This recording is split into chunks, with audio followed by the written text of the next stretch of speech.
Bonjour à tous et bienvenue à cette dernière édition de la semaine de la revue de la presse camerounaise. Et ce matin, nous démarrons le périple avec le quotidien Capitaux Public Cameroun Tribune qui, au sujet de la couverture médiatique des élections, nous donne les recettes pour la bonne information. Face au risque de manipulation, à la prolifération des fake news et à la montée des discours de haine, le ministère de la Communication, Elections Cameroun et les représentants des médias se sont retrouvés hier à Yaoundé à l'effet de mettre sur pied les mécanismes d'une présence médiatique efficace et crédible pendant la campagne électorale. C'est à retrouver ce matin aux pages spéciales de Cameroun Tribune, notamment les 7 à 10. Nous avons également le quotidien Le Citoyen qui en parle lorsqu'il titre « Présidentielle 2025 ». Médias, Mincom et l'ECAM en concertation.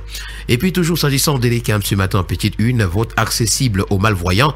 C'est Eric Essousset, le directeur général de Elections Cameroun, qui présente la pochette tactile pour un vote autonome et confidentiel. Nous poursuivons le périple de ce matin toujours en présidentiel avec le quotidien Vert Émergence qui nous présente pourquoi Issa Tiroma se détache du lot.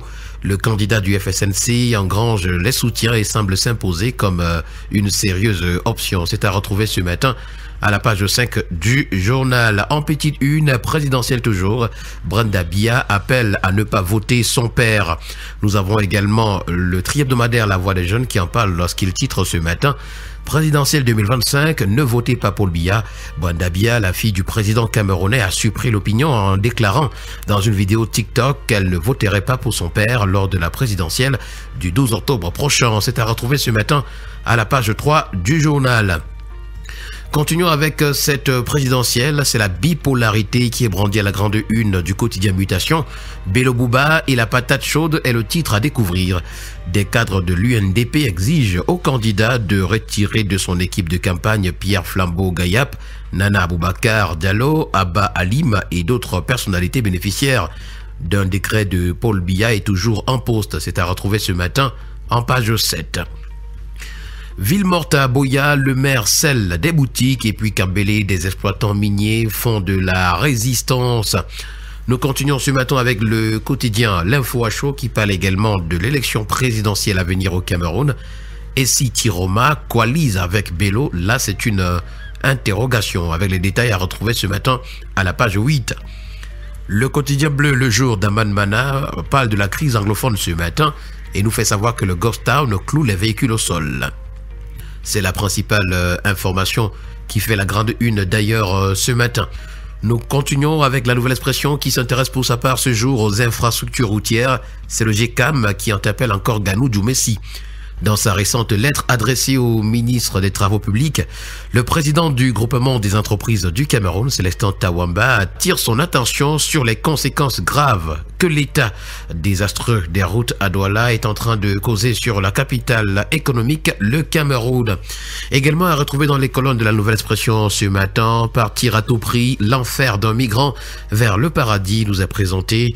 Entrepreneuriat pour des universités professionnelles, démocratie, comment démanteler les régimes éternitaires et puis la fin des dictateurs, Benito Mussolini capturé et fusillé. Tout ceci est à découvrir ce matin en parcourant les colonnes de la Nouvelle Expression.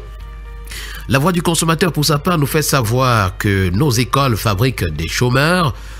Le journal parle ainsi des licences, masters et doctorats. Le chômage des jeunes diplômés atteint des niveaux alarmants, remettant en cause la valeur des études supérieures.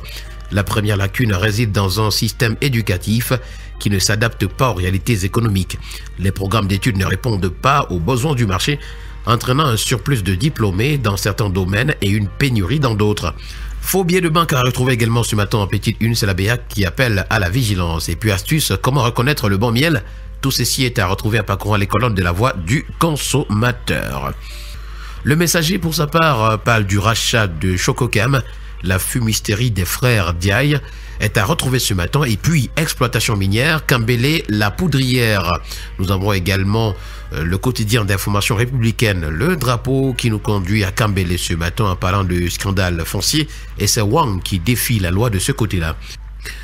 Nous poursuivons en économie avec le premier quotidien économique de la zone CEMAC, l'économie, qui nous parle de la CEMAC ce matin, et c'est la BIA qui revoit à la baisse son offre de liquidité aux banques.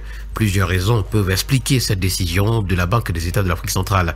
D'ailleurs, ces raisons sont évoquées ce matin à la page 3. Et puis ici, d'ici en pied de une, Société Générale Cameroun, AFG Bank, CCA Bank aide l'État à apurer les arriérés de salaire. C'est une information à retrouver. Avec le quotidien de la santé, on parle de vaccination et c'est le Cameroun qui est salué par Gavi pour ses progrès. L'Alliance pour le vaccin a salué donc l'amélioration de la couverture vaccinale nationale ainsi que les efforts remarquables du pays en matière de traçabilité des flux financiers et de gestion des données.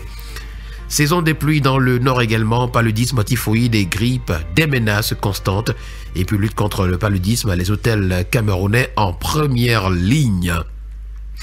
Nous allons mettre un terme à cette sortie de la revue de la presse ce matin avec le journal Zénith qui parle également de la présidentielle de 2025.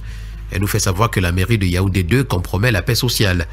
Et d'après le Zénith, les agents de cette municipalité sont à nouveau mis à l'index suite à la tyrannie qu'ils exercent dans les rues de cette circonscription. Barbarie, arnaque, abus infligés et imposés quotidiennement aux usagers. La grogne monte car si rien n'est fait, cela pourrait créer des troubles sociaux en cette veille de la présidentielle. Et voilà qui a permis de mettre un terme à cette sortie de la revue de la presse camerounaise. Merci à vous mesdames et messieurs et rendez-vous la semaine prochaine pour d'autres éditions. Bon week-end.